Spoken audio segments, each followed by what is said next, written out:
नमस्कार दोस्तों, मैं हूं आस्था। आप सभी का स्वागत है हमारे चैनल ज्ञान कैप्सूल आस्था में। दोस्तों, आज के वीडियो में हम एक ऐसे देवता के बारे में बात करने वाले हैं जो हमारे मध्य प्रत्यक्ष रूप से विद्यमान है, जिनके बिना इस संसार में जीवन की कल्पना भी नहीं की जा सकती। मनुष्यों से लेकर भगवान राम तक ने जिनकी आराधना की है, हम सभी को शक्ति देने वाले ऐसे सूर्य देवता के बारे में आज के वीडियो में हम चर्चा करने वाले हैं। सूर्य देवता के माता पिता कौन हैं, उनकी पत्नियां कौन हैं, उनकी कितनी संतानें हैं, इन्हीं बिंदुओं पर आज हम चर्चा करेंगे। सूर्य भगवान के जन्म की कथा भविष्य पुराण के ब्राह्म पर्व के 158वें अध्याय में दी गई है, जिसके अनुसार ऋषि कश्यप और माता अदिति के पुत्र पैदा होते ही नष्ट हो जाते थे। इसी कारण माता अदिति बहुत दुखी और चिंतित रहने लगी। वे और कश्यप ऋषि ब्रह्मा जी के पास पहुंचे और इसका उपाय पूछने लगे।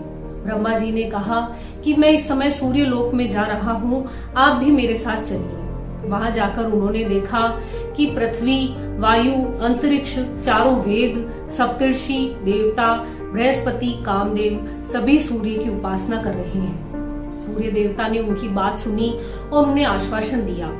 माता अदिति ने स्वयं सूर्य को अपने गर्भ में धारण किया। गर्भ में रहते हुए भी भगवान सूर्य ने तीनों लोकों के तेजों को धारण कर उनकी रक्षा की और उनका माता अदिति के गर्भ से जन्म हुआ। माता अदिति के गर्भ से जन्म लेने के कारण ही उन्हें आदित्य कहा गया। सभी अलंकारों से सुसज्जित आदित्य के जन्म लेते ही चारों ओर आनंद का वातावरण छा गया। सभी देवताओं और ऋषि मुनियों ने उनकी स्तुति की, उन्हें प्रणाम किया। सभी अस्त्र शस्त्रों से सुसज्जित भगवान सूर्य रथ में बैठकर आकाश में सदैव घूमते रहते हैं। उनके रथ का विशेष महत्व है। उसमें 7 घोड़े जूते हैं, जिनका नाम है गायत्री, त्रिष्टुप, अनुष्टुप, पंक्ति, बृहति, उष्णिक और जगति। भगवान सूर्य के रथ के सारथी हैं अरुण। भगवान सूर्य की कितनी पत्नियां हैं और कितनी संतानें हैं, इसका वर्णन पद्म पुराण के सृष्टि खंड में दिया गया है, जिसके अनुसार भगवान सूर्य की पत्नियां हैं रागी, संध्या और प्रभा।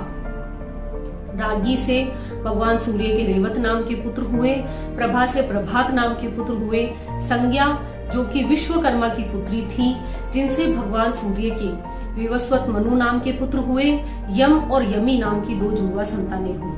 संज्ञा भगवान सूर्य के तेज को सहन नहीं कर पा रही थी, इसीलिए उन्होंने अपनी शक्ति बढ़ाने के लिए पृथ्वी लोक पर जाकर तपस्या करने का निर्णय लिया। लेकिन अपने पति की सेवा में कोई विघ्न न हो, इसी कारण उन्होंने अपने जैसी एक हमशक्ल स्त्री बनाई, जिसका नाम था छाया।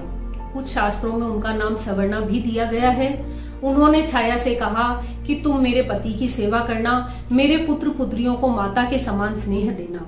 ऐसा कहकर संज्ञा पृथ्वी लोक पर आ गई। अपने सतीत्व की रक्षा के लिए उन्होंने घोड़ी का रूप धारण किया और तपस्या करने लगी। इधर भगवान सूर्य तो छाया को ही संज्ञा समझ रहे थे। भगवान सूर्य और छाया के संयोग से सावर्ण, मनु, शनिश्चर नाम के 2 पुत्र हुए।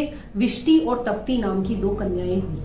भगवान राम को सूर्यवंशी कहा जाता है, अर्थात सूर्य भगवान के वंश में ही भगवान राम ने जन्म लिया। भगवान सूर्य और संज्ञा के जो पुत्र थे विवस्वत मनु, उनके 10 महाबली पुत्र हुए, जिनमें सबसे बड़े थे इल। इल के भाई इक्ष्वाकु ने इक्ष्वाकु वंश की स्थापना की और उसी में भगवान राम ने जन्म लिया। भगवान सूर्य और संज्ञा के दूसरे पुत्र यम में वैराग्य की भावना पैदा हुई। उन्होंने पुष्कर तीर्थ में जाकर तपस्या की और ब्रह्मा जी को प्रसन्न किया और ब्रह्मा जी से लोकपाल का पद, पितृलोक का राज्य, धर्म अधर्म के जगत का निर्णय करने का अधिकार मांगा। ब्रह्मा जी ने उन्हें यह वरदान दिया। यम यमपुरी में निवास करने लगे और मनुष्यों के पाप और पुण्य का लेखा जोखा रखने लगे। इधर अपनी माता के सूर्य लोक छोड़कर जाने के पश्चात यम की बहन यमी भी उनके साथ आकर यमपुरी में निवास करने लगी। जब यमी ने देखा कि उनके भाई यम मनुष्यों को उनके पापों का दंड दे रहे हैं, तो उन्होंने मनुष्यों को पापों से मुक्त करने के लिए धरती पर अवतार लेने का निश्चय किया।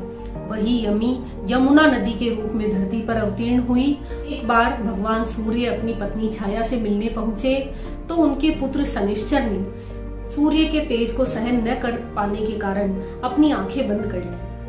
शनिश्चर का वर्ण भी बहुत काला था, इसी कारण सूर्य ने उन पर संदेह प्रकट किया और उन्हें अपना पुत्र मानने से इनकार कर दिया। शनैश्चर को इस बात से गहरा आघात पहुंचा। उन्होंने अपनी योग्यता सिद्ध करने के लिए काशी में जाकर एक शिवलिंग स्थापित किया और शिव जी की तपस्या करना आरंभ किया। शिव जी ने प्रसन्न होकर उन्हें शनि लोक का राज्य और ग्रह की उपाधि दी।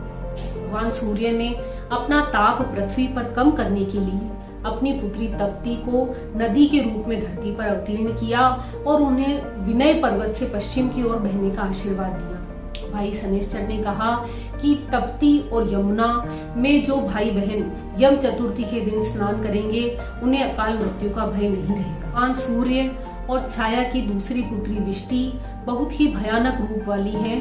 वह पैदा होते ही लोगों के कार्यों में विघ्न डालने लगी। भगवान सूर्य ने अपनी पुत्री का स्वभाव ब्रह्मा जी को बताया।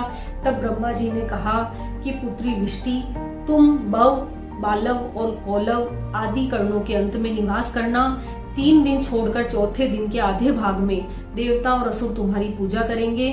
जो तुम्हारा उल्लंघन करे उनके कार्यों में तुम विघ्न डालना। इसी कारण भद्रा में कोई भी शुभ कार्य नहीं किया जाता।